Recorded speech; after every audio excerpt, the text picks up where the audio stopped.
Welcome to Between Sundays, a podcast from Union Grove Baptist Church where we take the truths we talk about on Sunday and bring them into everyday life. Because faith isn't just for one day of the week, it's for all of them.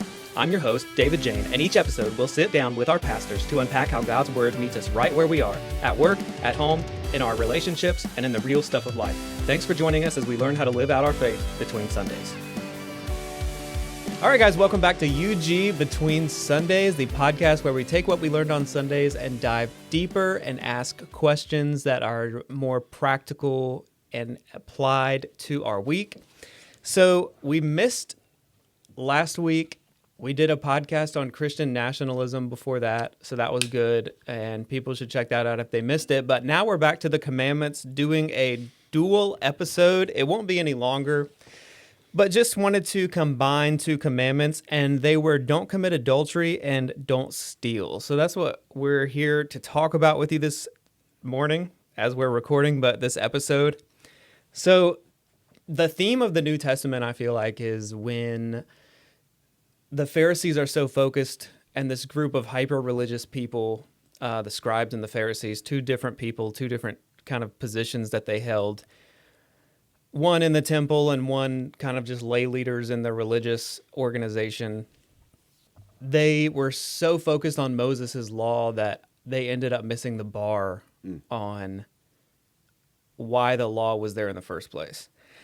So in the Gospels, Jesus is recorded as kind of raising the bar, as Pastor Josh said, where everything is a heart issue. So it's not the commandment that you don't commit adultery, the physical act of adultery, it's that it's an issue of the heart.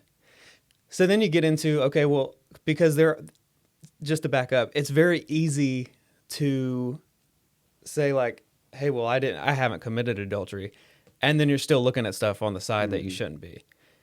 It's very easy to say like, oh, I haven't robbed a bank, but as we're going to see, when you do something, when you ask for a water cup, this was his illustration, and then you get sweet tea instead of water. I mean, you've technically just stolen and violated that commandment. So Jesus' teaching in Matthew 5 isn't about adding new rules. It's just about exposing what's really in our hearts. And I want to kind of, since you're the youth pastor, line this up with students, young adults, and even old people.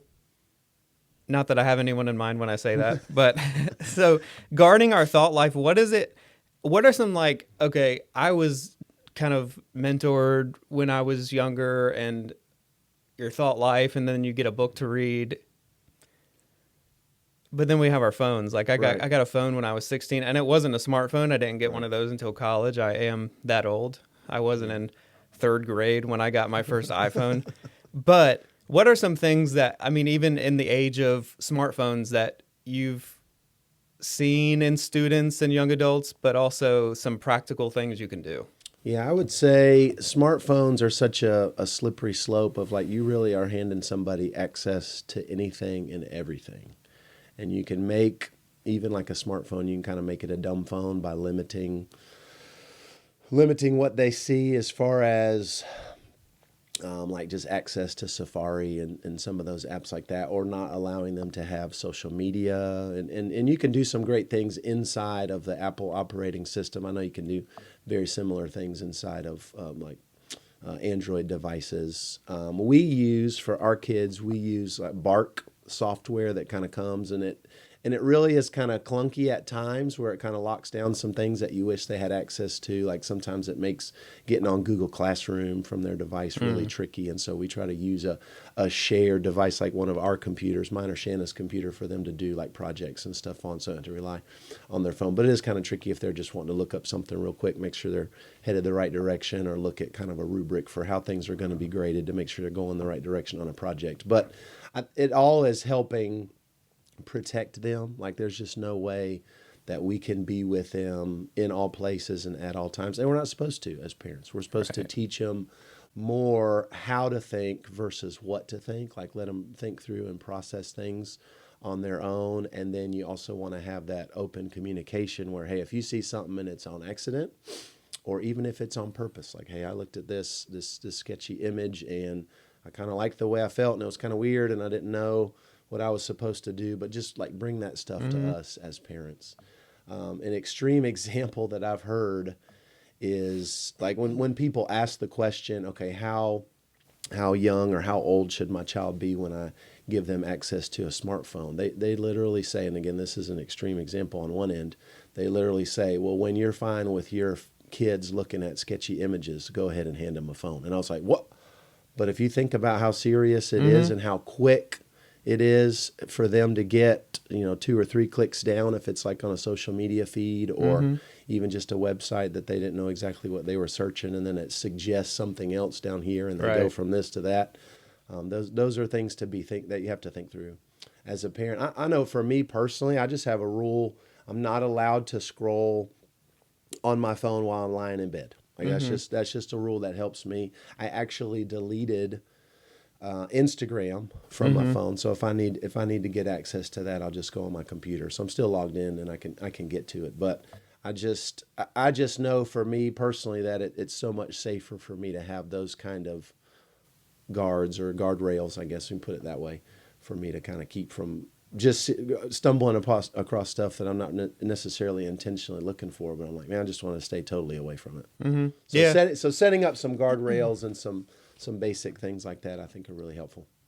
And even I'd echo just like the humility in doing that, and just submitting like, oh, this is inconvenient at times, but what I value more is my thought life and my relationship with and making good decisions. God and etc. Yeah, I've done the same thing with Instagram. Like it's not on my phone. People that do struggle with this stuff, and you kind of hinted at when you have those conversations with your kids that the line is open, that they can just come to you and talk with you about it. And there seems to be a lot of shame in having those conversations, because I remember growing up and definitely the generations before, there were things that you just didn't talk about. Like no one talked about sketchy images and how to access them and how easy they were to access then, but especially so much now. easier now, right? And I feel like it wasn't a conversation because so many people struggled with it. And then when you had to deal with the consequences, you either didn't deal with it or you just didn't talk about it. And it was just easier to not talk about it than to not deal with it. How do we I mean, this is something that we would have to change in our culture, but especially like our Christian bubble culture. How do we just get okay with opening up about having the grace around it and not shaming someone, because that was just the go-to solution for decades. Right. What do you think is the best way to begin to flip that switch of grace and mercy as opposed to shame and judgment? Yeah, I like that question. I think it has to be just an intentional, like, we have to do this. Notoriously, the church as a whole has not done well at that, and I'd like to see Union Grove do a better job, and I'd like to be a part of that change, especially working with students and young adults. I mean, it's just to open that conversation. We're learning that the importance of that with our kids, and so we want to encourage other parents to do that, and even not just parents towards their kids, but even parents, like we talked about earlier, like a husband toward a wife, a wife toward a husband, to be able to have that open line of communication. And honestly, it may be as simple as this. Like if you can't feel safe opening up to somebody in church, feeling like that's a safe space to admit when you're struggling with something, then where can you? Right. Where can you really do that and really gain that forgiveness and grace? That where would any of us be without that? So how dare we not offer that to someone else if they really come and are looking for it? And I'm sure you've seen a shift among especially younger people, just how okay it is to go to a therapist or a Christian counselor, or I mean, I would aim towards a Christian therapist in that line, but that also used to be something that you just bottle it up and you keep on moving forward. Like that's a generation, I think, of people who have passed that on to their kids, and now there seems, especially with the two youngest generations now, I don't want to misquote them, but the two below millennials, because I'm technically a millennial, that they're questioning stuff. Right. And I feel like especially when I was growing up in church, we just believe this because we believe it. And that's what our pastor told us. And no one really went to the Bible, and no one really went to turn to this page and be like, this is why we believe what we believe. And there's this culture of, yeah, of course they're going to question stuff, but we have the one thing that is We true. have the answer. Yeah. Right. So Answers. so our ignorance in not being able to go to that is pretty sad. Have you noticed a shift in young people? You've been doing youth ministry for how many years? Almost 25. So almost 25. So you've seen multiple kind of generations at points. And what have you noticed in these youngest generations coming up in their questioning of authority?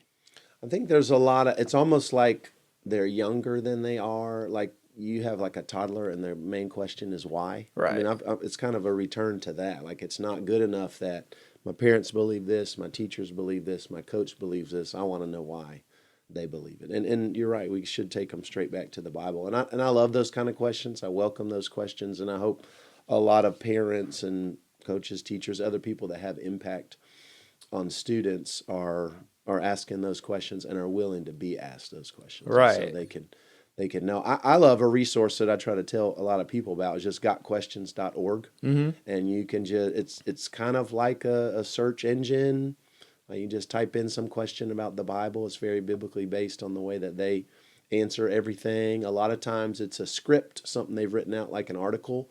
And then now I think they're kind of making an effort to turn a lot of those articles into videos. So it's not different material. It's the same material. You could follow along and read through the article while you're listening to the person in the video. But it's just kind of another way to get the word out. And so you can ask all kinds of questions, and that's been really helpful, mainly because it is from a biblical worldview and a biblical foundation for your life. So that's good and that's helpful. But yeah, just being willing to have conversations, being willing to do the research beforehand. Again, not that you're going to pretend, not that any of us can pretend to have every single answer, but we do absolutely have the place to find the answers. Right. Another thing I've noticed with people is their inability to admit that they don't know something. And that's hard. That's something that I've kind of worked on, because I would just kind of say a pedantish answer, to use the word of my father, when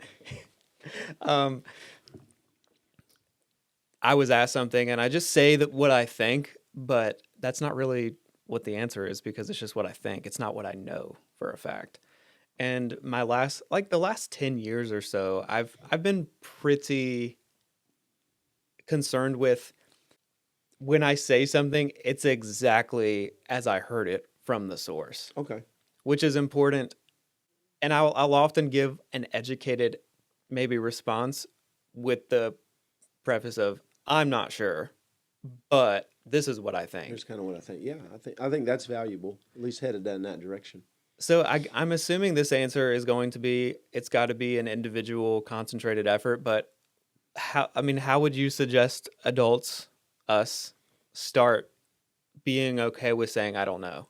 Because I feel like you respect someone more when I respect someone more when I hear them say, I don't know. Instead of just making something up. Right. Yeah. Or that you find out later that they made up. Yeah. Right. In the moment, you're like, oh, that sounds good, but then it doesn't line up. Yeah.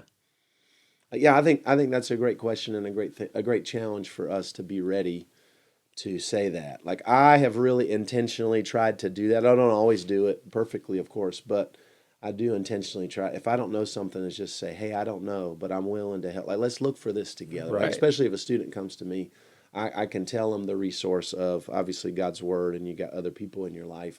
I know that God gives us at least three things: His Spirit, His Word, and His people, to kind of help use as filters, to kind of help us to go to first and look at, but then also other resources like gotquestions.org. And I say we can start there and we can see where that takes us, because it's very heavy with Scripture as well as just the biblical foundation of things. It takes you specifically to Scripture verses and gives you a chance to dig a little bit deeper. So I love that. And that I think that's a good next step. It's not just to say, I don't know, but hey, let's work together. Right. And maybe that's me and you work separately, but then we come back together and share what we found. Or it's, hey, maybe 15 minutes tomorrow we can spend together on looking through this Yeah, and and talking through it. figuring stuff out together is not you're not trying to cut someone off when you say I don't Yeah. know.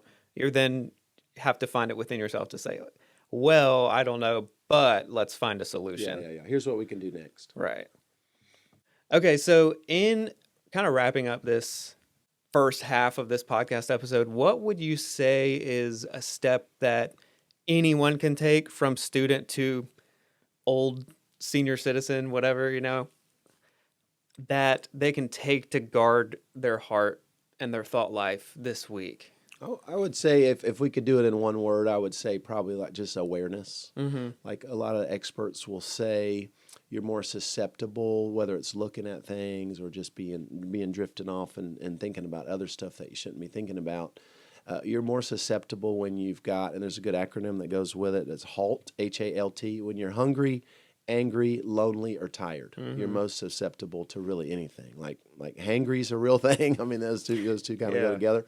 But when you're hungry, angry, lonely, or tired, like you just have to be extra, have a heightened awareness, I guess. And so just knowing yourself, and that's something I've already mentioned. Like I just know that like it's not good for me when I'm asleep and or getting ready for bed and thinking through like the day and maybe even some of the discouragement of the day or something where I'm not in a great headspace. And so that's why I've kind of ruled out being able to scroll through social media. They call it like doom scrolling. Yeah. You're just looking and you're For like, sure. then now your life feels even worse.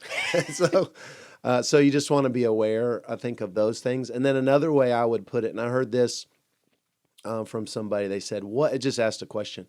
What if purity is less about the absence of sin and more about the fullness of God?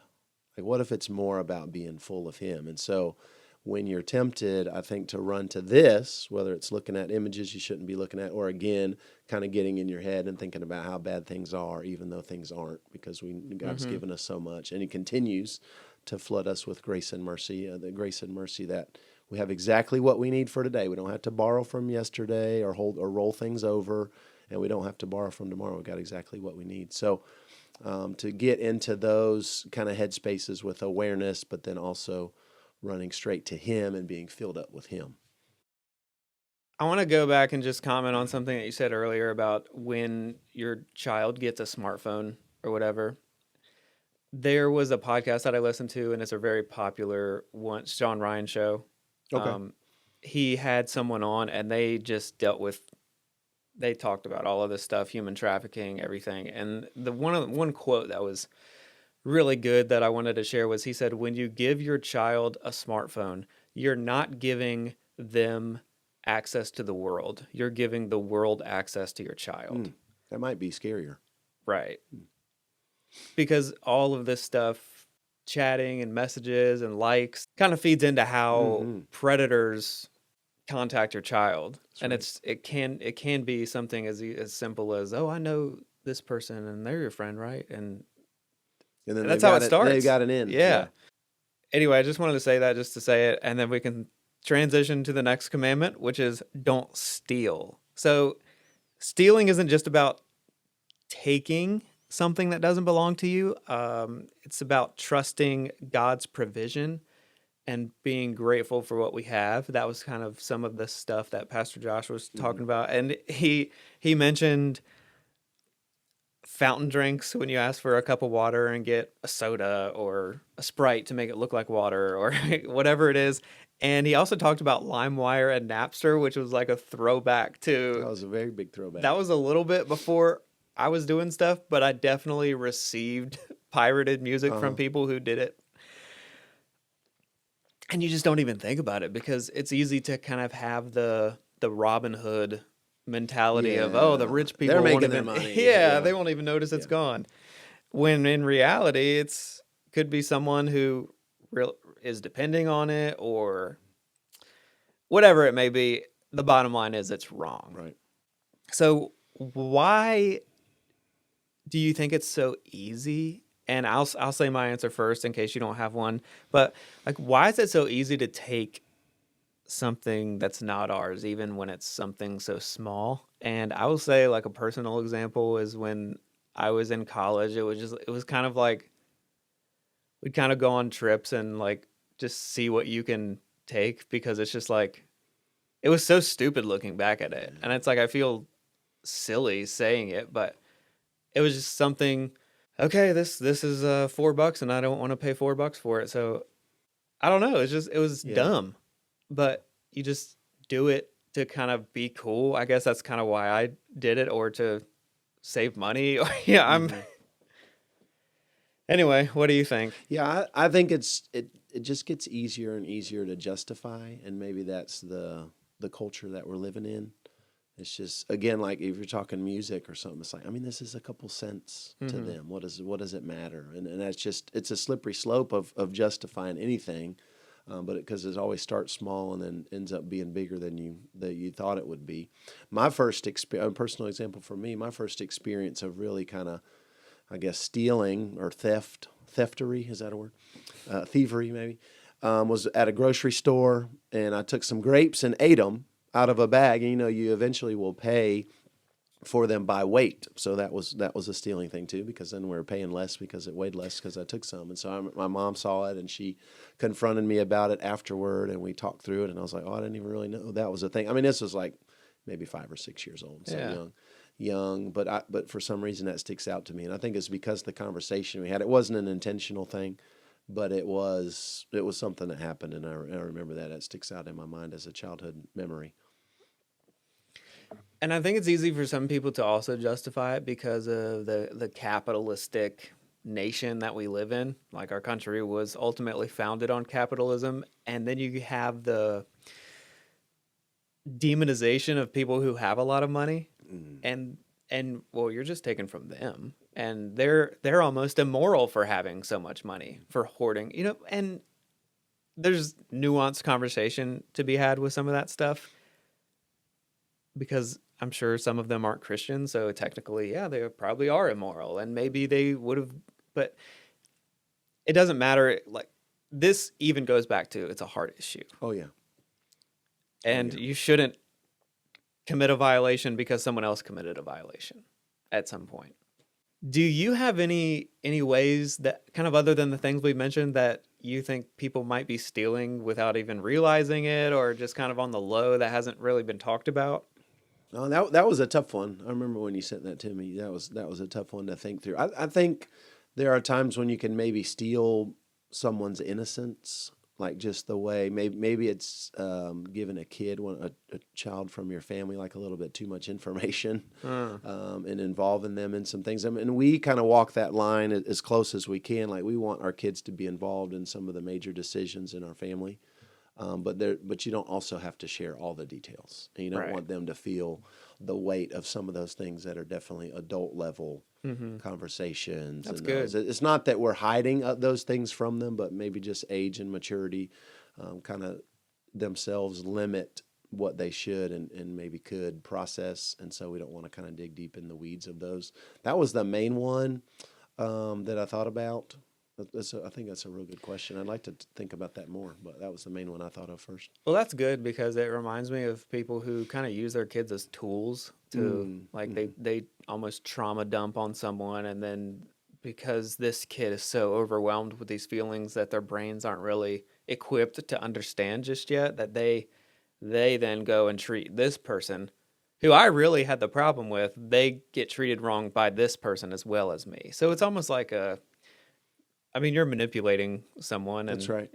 it's exactly as you said, stealing their innocence. Yeah, Because well, and if you tell somebody like, "Hey, I had this issue with this person," instead of me going straight to that person and dealing with it, now they're involved. Like my child is involved because they may view them differently based on what I told them. Next time they see them, they're like, "Oh, how could they do that to my dad?" Which you want your kids to take up for you, but not in a way that's like kind of over their head as far as maturity and age. hmm Could help them and have a healthy thing. Because what I should model instead is if you have an issue with somebody, go straight to them hmm and talk with them about it. right. And some people have a great way of getting them involved when this I heard this conversation, and it was about women and how they kind of have this way of just saying, "Oh, haven't you seen how like bad this person is acting? Like, isn't that crazy? And what should we do?" And suddenly you just rope someone else in, and Mm. really you should have just gone to that person in the first place. Yeah. And That's not a sexist remark. That was a specific conversation I heard in Right, how right. people Yeah, deal with specific issues. example. Yeah. So when I think of being content and having gratitude, to resist the urge of stealing, or another commandment was, don't covet. So that's more of the hard issue before you steal, but there's also so many things that you can tie into that.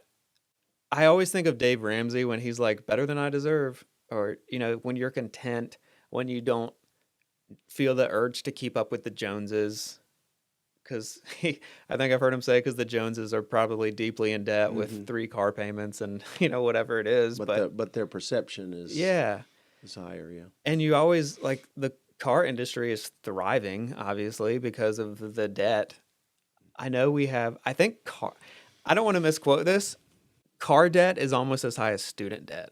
Wow. I'm pretty sure. I would believe that if that was, yeah. If you could prove it, I'd believe it. Yeah. I may believe it even if you can't prove it. It seems right. Because there's just some fascination of going from A to B and impressing everyone you don't know on the way there. And so it's like, yeah, I do need a 2026, whatever it is. It's just crazy.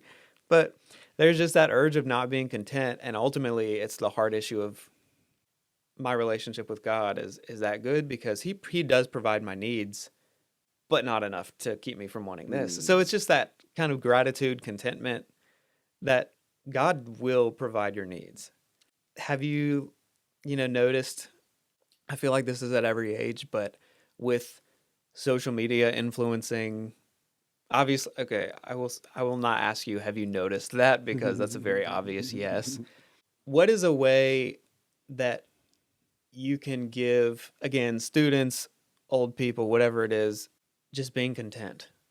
Like, what's something I can do tomorrow or today that... Yeah, I think the way that we can do that is really by modeling, and part of that, well, a big part of it's modeling, but then also teaching and making sure people really understand the ideas of ownership and stewardship. Like, we don't really own anything. Like, it's on loan from God. He owns everything. The Bible talks about how he owns cattle on 1,000 hills. Like, I don't own any cows. I don't understand exactly what's going on there. But I do know that when he was saying that to the people that he said that to in the Psalms, like, they totally would have understood. Like, man, this is a wealthy person, and 1,000 hills, like cattle on that's a big deal. And so when we understand that God owns everything, and there's lots of stories in the Bible where he gives talents, which is a measure of money, a measure of weight, and he gives it to them and says, all right, I'm trusting you with this for a time. And that's kind of where we're at. We steward, we manage what God has given us, at him as the owner, us as the manager, the steward, for a certain amount of time, and then we eventually it all goes back in the box. I think there's even a book that talks about that. Everything goes back in the box at the end of life. And so what do you do? What you do now is what matters. Like, what you do with that, what God has given you, what he's entrusted to you. He wants to see that you'll be faithful with what you do have. And so I think an understanding and a modeling of that would really set us up for success. Obviously, you've already mentioned the gratefulness and thankfulness, and we're coming up on just celebrating Thanksgiving at the end of this year or end of this month. But being able to think through, okay, these are the things that God's given me. And you mentioned God always provides for our needs. But I would say in our family, like, he gives us a lot of wants too. Like, a lot of things that we want, we have, and we're so blessed in those areas. And that's easy to forget when social media is so straightforward and upfront of, well, you really need this. And Right. especially now as you're seeing commercials and advertisements for what they want you to put on their Christmas list, what culture wants you to put on your Christmas list. And it's really just stuff you don't have, or it's stuff that, maybe I have the older version of this and they want me to get the newer version. So, yeah, I would say stewardship comes from ownership of God owning everything, but then also just really cultivating that attitude of gratitude. And even if it's as simple as listing 4 or 5 things first thing in the morning that you're thankful that God's given you, or that you're thankful that God is, like you're talking about his character, that he is, and how that helps affect what we feel like we're missing out on. Because ultimately, if you're stealing, and that's the extreme example, but even just ungratefulness is a couple steps away from that. And again, it's a heart thing. It starts there and then eventually turns into an action. But if you if you have an issue of ungratefulness, it's really with God. It's like, why did God give this to that person? And you can think about it as simple as you got two kids, and one of them has one scoop of ice cream on a cone, and one of them has two scoops. And it's really that simple. Of like the person who has one, they may be younger, they may be smaller. All they need is one, but they'll look at the two scoops and think, "Wait a minute, I only have one. Yeah. What's the deal? What's the deal, Dad? Why do I only have one? I don't have two." And again, one could be totally enough, but the issue of somebody else having more or different than you have is what kind of gets in our mind. And culture kind of trains us to think that way, and that's unfortunate. So we got to fight it with gratefulness, understanding God owns everything, and then being just stewards and managers of what He gives us for a time, for the time, the season that He gives it to us. No, that's good. Because I kind of think about, who are you trying to impress when you want something? Where do you get your fulfillment? I think all of this kind of boils down to, is it really God? Is it really your family? Because those are the only people whose opinion you should care about. You don't want to go offending random people, but when random people offend you, you just, okay, Yeah, I don't care. right. They're just random people. I'll never see them again. And you, of course, want to like share the love of God with them, and you don't want to offend people. I remember there was this huge deal. This is probably like 10, 15 years ago, where they were doing Xmas. Like that was a big thing, and taking Christ out of Christmas. And the kind of question that you were left with is, do you expect an unbeliever to act like a believer? Right. That's a fair question. Why would they offend you if they're just acting like they've been acting? When you don't have a relationship, yeah. When you don't have a relationship with God, what do you think we do? We of course rebel against God. That's the only. There's no neutral zone of relationship with God, rebelling against God. There's no in the middle, really. There's no agnostic, truly in the spiritual sense. So don't commit adultery. Don't steal. Be grateful. And I've even seen, the more chances you get to show to be grateful throughout the day, that kind of like changes the chemistry of your brain. Yeah. And that, I think, of course, ties into a deeper the spiritual level of everything. But any closing thoughts? I don't think so. I think we did a good job. I think we kind of said it, and I like to being able to just kind of have that conversation. And it's so good for me as a parent and as a student pastor and somebody on staff at a church. It's great for me to think through this stuff too. Think through the boundaries and guidelines that I have to protect my mind. And again, it's because I want to make good choices, and I want to model those good choices for my kid by starting making good choices in my life and then modeling them. But then also, as you attach it to stealing and taking things that aren't yours, man, I really want to be grateful for what we have. It's so easy to wish we had this or that. And that's like I feel like that's the easy way out. For sure. So why not do the hard work? And anything that's worth it is hard. But why not do the hard work just to be grateful and to show that and to live that? And then hopefully your kids will follow suit. Nice. And people that you influence, other students and other people that may follow you. If you're a coach, your team, those kind of things. No, that's good. That is this episode. We squeezed 2 commandments into hopefully about the time of a normal episode.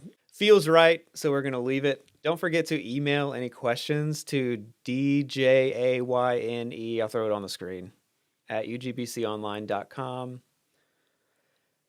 That's it, guys. So we'll see you next week.